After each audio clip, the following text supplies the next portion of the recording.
നമസ്കാരം, എല്ലാവർക്കും കേരള റെസിപ്പിയിലേക്ക് സ്വാഗതം. ഇന്ന് നമുക്ക് തനി നാടനായിട്ടുള്ള ഒരു ചെമ്മീനും മാങ്ങയും വെച്ചിട്ടുള്ള ഒരു കറിയാണ് ഉണ്ടാക്കുന്നത്. ഇതൊരു ട്രഡീഷണൽ കറിയാണല്ലോ. ഇതിന് ഒരുപാട് വ്യത്യാസങ്ങളൊന്നും വരുത്താൻ സാധിക്കില്ല. എന്നാലും ചെറിയ വ്യത്യാസം ഞാൻ വയ്ക്കുന്ന രീതിക്കുണ്ട്. അപ്പോൾ അതിന്റെ രുചിക്കും അതിൻ്റെതായ രുചി വ്യത്യാസമുണ്ട്. ഇപ്പോൾ ഹോട്ടലുകളിലൊക്കെ ചെമ്മീനും മാങ്ങാക്കറി ഒരു ഒഴിച്ചുകറിയായിട്ട് പല ഹോട്ടലുകളിലും കൊടുക്കുന്നുണ്ട്. നിങ്ങൾ വയ്ക്കുന്ന രീതിയിൽ നിന്ന് എന്തെങ്കിലും വ്യത്യാസം എൻ്റെ കറിക്കുണ്ടെങ്കിൽ നിങ്ങൾ ഒരു വട്ടമെങ്കിലും ഇതൊന്ന് ട്രൈ ചെയ്ത് നോക്കണം. ഇത് നല്ലൊരു ടേസ്റ്റാണ്. തേങ്ങ അരച്ചുള്ള കറിയിൽ നിന്നും എനിക്ക് അല്പം രുചി കൂടുതലായിട്ട് എനിക്കിത് ഫീൽ ചെയ്തിട്ടുണ്ട്. അതാണ് ഞാനിപ്പോൾ ഇത് ഇവിടെ ട്രൈ ചെയ്യുന്നത്. നമുക്ക് എങ്ങനെയെന്ന് നോക്കാം. ചെമ്മീൻ്റെ തലയെല്ലാം കളഞ്ഞിട്ട് നമുക്കിതൊന്ന് വറുത്തെടുക്കാം. ചെമ്മീനിന്റെ അളവൊന്നും ഞാനിപ്പോൾ പ്രത്യേകം പറയുന്നില്ല. അതായത് ഇപ്പൊ ഞാനൊരു ചെമ്മീൻ കൂടുതൽ ഇടാൻ ഇഷ്ടമുള്ളവർക്ക് കൂടുതലിടാം. ഞാനിപ്പോൾ ഒരു കൈക്ക് ഒരു പിടുത്തമാണ് ഇട്ടിരിക്കുന്നത്. നമുക്കിതൊന്ന് വറുത്തെടുക്കാം. ഇത് കഴുകിയിട്ടൊന്നുമില്ല, ഇത് വറുത്തതിന് ശേഷമാണ് ഞാൻ കഴുകുന്നത് കേട്ടോ. ഇതൊന്ന് വറുത്ത് വരട്ടെ. ചെമ്മീനായിട്ടുണ്ട്. നമ്മൾ തീ ഓഫാക്കുകയാണ്. ചെമ്മീൻ ഇങ്ങനെ ഒടിച്ചാൽ ഒടിയുന്ന രീതിയിൽ വരെ വറുത്തിട്ടുണ്ട്. നമുക്ക് തീ ഓഫാക്കി. ഇനി ഈ ചെമ്മീൻ നല്ല രീതിയിൽ നമുക്ക് കഴുകിയെടുക്കണം കേട്ടോ. എന്താ, ചെമ്മീൻ നല്ല രീതിയിൽ കഴുകിയെടുത്തു. അതിലെ കുറച്ച് ചെമ്മീൻ ഒന്ന് മിക്സിയിൽ ഒന്ന് ക്രഷ് ചെയ്തെടുക്കുകയാണ്. കുറച്ച് ചെമ്മീൻ ഇങ്ങനെ കിടന്നോട്ടെ. ഒരുപാട് പൊടിയൊന്നും വേണ്ട, ഒന്ന് ക്രഷ് ചെയ്തെടുത്താൽ മതി. നമ്മളൊന്ന് ക്രഷ് ചെയ്തെടുത്തിട്ടുണ്ട്.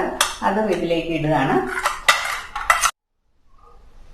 ഇനി ഇതിലേക്ക് ഒരു 2-3 തണ്ട് കറിവേപ്പില, അതുപോലെ തന്നെ കുറച്ച് ഉപ്പ്, അതുപോലെ കുറച്ച് മഞ്ഞൾ, പിന്നീട് ഒരു 1/2 ടീസ്പൂണോളം വെളിച്ചെണ്ണ. ഇതിലേക്ക് ഒരു 1/4 ടീസ്പൂണോളം കുരുമുളക് പൊടി, അത്രയും ഇട്ട് ഇത് നല്ല രീതിയിൽ മിക്സ് ചെയ്തു. ഇനി ഇതിവിടെ ഇരിക്കട്ടെ. ഇത് നമുക്ക് അടച്ചു വയ്ക്കാം. ഈ മാങ്ങ തൊണ്ടുന്ന ചെത്തി അരിഞ്ഞെടുക്കാം. ഒരു മാങ്ങ മതി. ഇതിപ്പോ ചെറിയ മാങ്ങ ആയതുകൊണ്ടാണ്. പിന്നെ മാങ്ങയുടെ പുളി അനുസരിച്ചാണ് മാങ്ങ എത്രമാത്രം വേണമെന്നുള്ളത് നമ്മളിതിൽ ചേർക്കേണ്ടത്. ഇതൊന്ന് അരിഞ്ഞെടുത്തുകൊണ്ട് വരാം. മാങ്ങ ഇതുപോലെ അരിഞ്ഞെടുത്തിട്ടുണ്ട്. ഇത് ഞാൻ ഒന്ന് കഴുകിയിട്ടുണ്ട് ഈ മാങ്ങ. ഇനി ഇതിലേക്ക് കുറച്ച് ഉപ്പിട്ടിട്ട് ഒന്ന് തിരുമ്മി വയ്ക്കാം.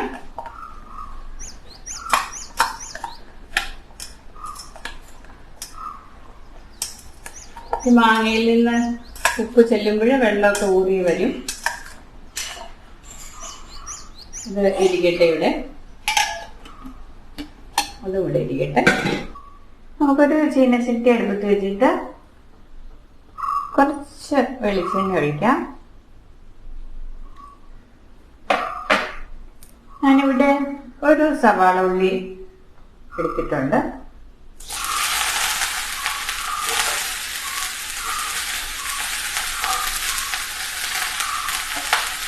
അതുപോലെ തന്നെ വെളുത്തുള്ളി അത് ഇടുകയാണ്. പിന്നെ ഒരു 2-3 പച്ചമുളക്. ഒക്കെ എരിവിന് കുറവാണെങ്കിൽ കൂടുതലിടാം. നമ്മളിതൊന്ന് വഴറ്റിയെടുക്കുകയാണ്. ഉള്ളിയും മുളകും ഒന്ന് വഴണ്ടി വന്നിട്ടുണ്ട്. ഇനി നമുക്ക് ഇതിലേക്ക് കുറച്ച് പൊടികൾ ഇടണം. ഇത് എരിവില്ലാത്ത മുളക് പൊടിയാണ്. ഇത് ഞാൻ ഈ ഐസ്ക്രീം സ്പൂണിന് 1 സ്പൂൺ ഇടുകയാണ്. അതുപോലെ തന്നെ ഇത് എരിവുള്ള മുളക് പൊടി. ഇത് കണ്ടോ, ചെറിയ സ്പൂണാണേ. കൂടുതൽ ഉണ്ടാക്കുകയാണെങ്കിൽ അതനുസരിച്ച് ഇതിന്റെ അളവുകളെല്ലാം കൂട്ടണം കേട്ടോ. ഇത് ഞാൻ 1 സ്പൂൺ ഇടുകയാണ്. അതുപോലെ തന്നെ ഈ സ്പൂണിന് 1 സ്പൂൺ മല്ലിപ്പൊടിയും കൂടെ ഇടുന്നുണ്ട്. ഇതൊന്ന് പൊടിയൊന്ന് മൂപ്പിച്ചെടുക്കാം. തീ കുറച്ചാണ് ഇട്ടിരിക്കുന്നത്.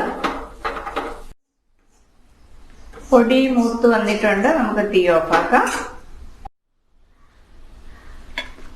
നമ്മൾ ഈ മൂപ്പിച്ച മുളക് പൊടിയും വഴറ്റിയ ഉള്ളിയൊക്കെ നമ്മളിവിടെ ചെമ്മീൻ, ഇവിടെ കറിവേപ്പിലയും ഉപ്പും മഞ്ഞളും ഇട്ട് തിരുമ്മി വെച്ചിട്ടുണ്ടായിരുന്നല്ലോ, അതിലേക്ക് ഇടുകയാണ്. നമ്മൾ ഉള്ളിയൊക്കെ വഴറ്റിയത് ഈ ചെമ്മീൻ്റെ കൂടെ തിരുമ്മി വെച്ചിട്ടുണ്ടെന്നും കൂടി.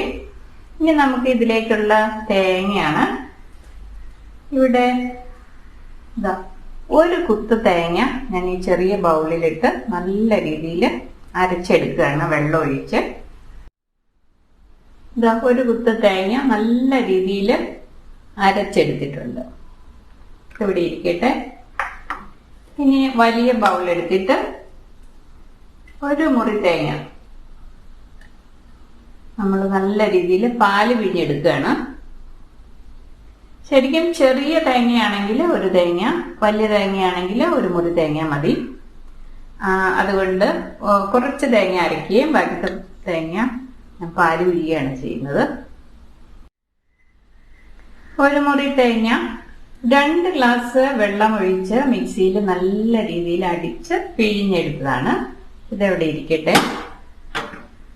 അതിനുശേഷം വീണ്ടും 1 ഗ്ലാസ് വെള്ളവും കൂടെ ഒഴിച്ചിട്ട് മിക്സിയിലിട്ട് അടിച്ചിട്ട് പിഴിഞ്ഞെടുത്താണ്.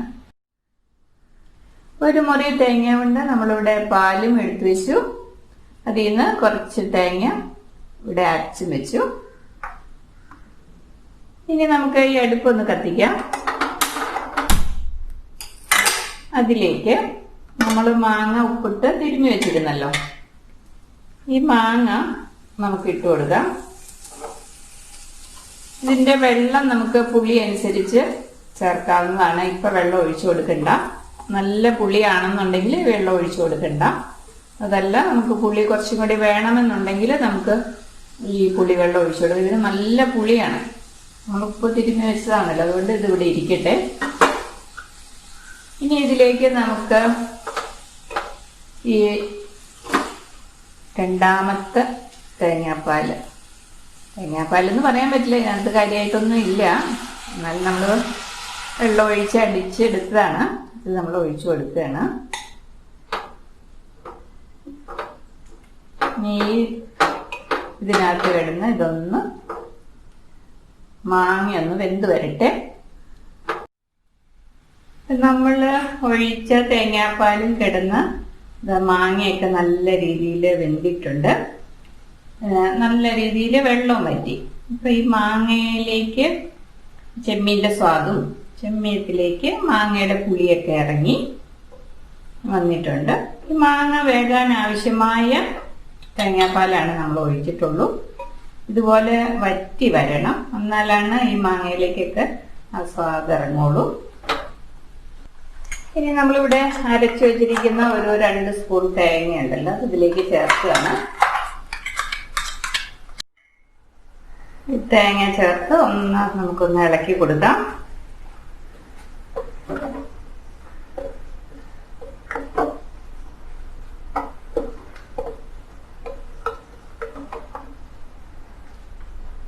ഒന്ന് തിളച്ചോട്ടെ, തീ ഒന്ന് കൂട്ടി കൊടുക്കാം.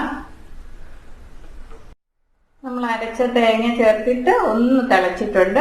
ഇനി നമുക്ക് ഈ പാല് ഒഴിച്ചു കൊടുക്കാം.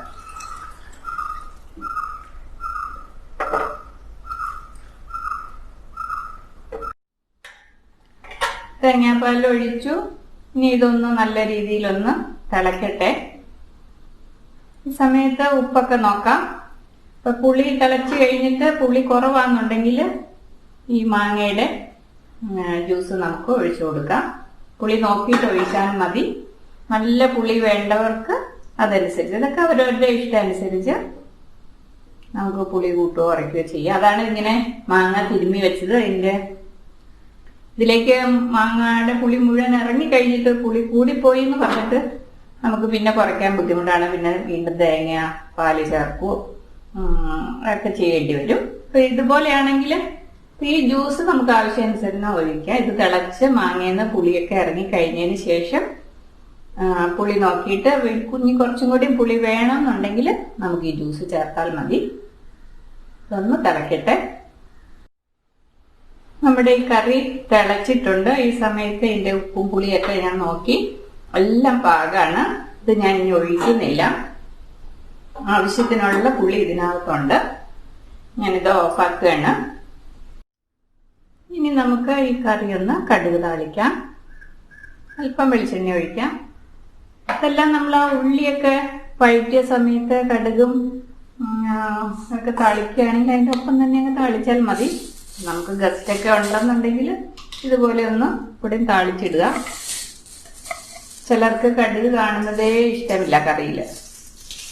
കടുക് അങ്ങനെ ദോഷക്കാരല്ല കേട്ടോ, ദോഷമുള്ളതല്ല. നമ്മുടെ ശരീരത്തിന് കടുകിന്റെ എണ്ണ വളരെ നല്ലതാണ്.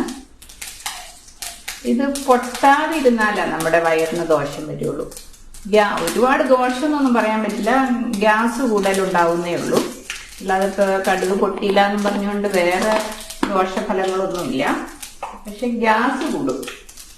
നല്ല രീതിയിൽ പൊട്ടിയാലാണ് കടുകിൽ എണ്ണയുണ്ടല്ലോ, ആ എണ്ണ ഈ വെളിച്ചെണ്ണയിലേക്ക് ഇറങ്ങുള്ളൂ. ആ സ്വാദാണ് നമുക്ക് കടുക് താളിക്കുമ്പോൾ കിട്ടുന്നത്. ചിലർക്ക് കടുക് നല്ല ഇഷ്ടമാണ് കറിയിൽ കാണുന്നത്, ചിലർക്ക് ഒട്ടുമേ ഇഷ്ടമില്ല.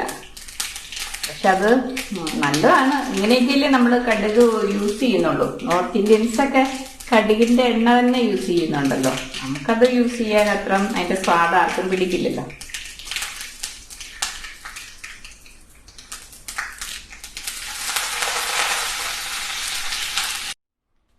അങ്ങനെ കടുക് താളിക്കലും കഴിഞ്ഞു. നമുക്കിതിലേക്ക് ഇട്ട് കൊടുക്കാം. അങ്ങനെ ചെമ്മീനും മാങ്ങയും റെഡിയായിട്ടുണ്ട്. എല്ലാവരും ഒന്ന് ട്രൈ ചെയ്ത് നോക്കണം. നന്ദി.